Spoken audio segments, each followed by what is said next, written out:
Well, Katie, I'm Jasmine Thibodeau here in my hometown of Opelousas. There's a lot we can learn when we spend time in the place we grew up in. Here at the St. Landry Parish Courthouse, we can find centuries-old documents that tell us stories of people who made our community what it is today. The parish even has an expert in uncovering the deeply rooted history of St. Landry. Now, I spent the day with Alex Lee, who tells me he was surprised by what he found out when he walked through these doors.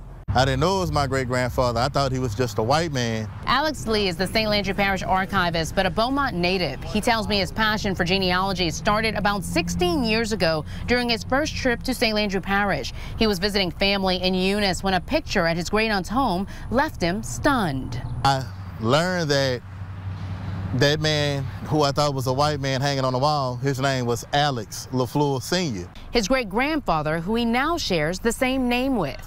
He was what you would call a mulatto back in that time, of mixed race ancestry, because he had French, Native American, Italian, Irish, pretty much everything that came on the boat to Louisiana. Lee says because of his great-grandfather's skin color, he wanted to know more about his family's history. It made me curious and wanting to know, if he looked like that, what does his family look like? And that's when I began to question everything about my family origins as well as the race. Like, I no longer refer to myself as black because I obviously had more within my identity that made me kind of question and want to explore more about what else is within that I can discover. So I asked Alex, what does he identify as? To be honest, I just say I'm a person of color or Creole, because it makes more logical sense, because I do have like a mocha color, but I know that my roots is of black ancestry, you know, based on the American system, which is a social construct. Alex believes it's challenging to use racial identifiers. Some of my family members would be what you'll call today white by physical appearance. However, when you know their actual lineage, you know that they come from, you know, ancestors that were formerly enslaved.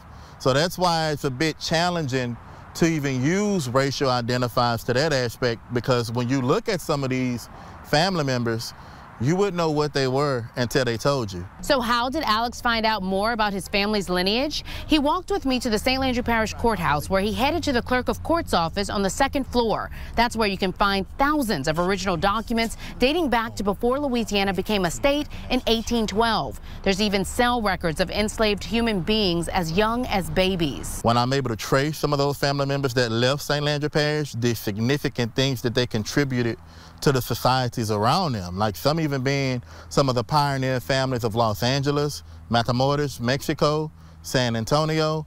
Just about everywhere my family members went, they were a contribution in the society there.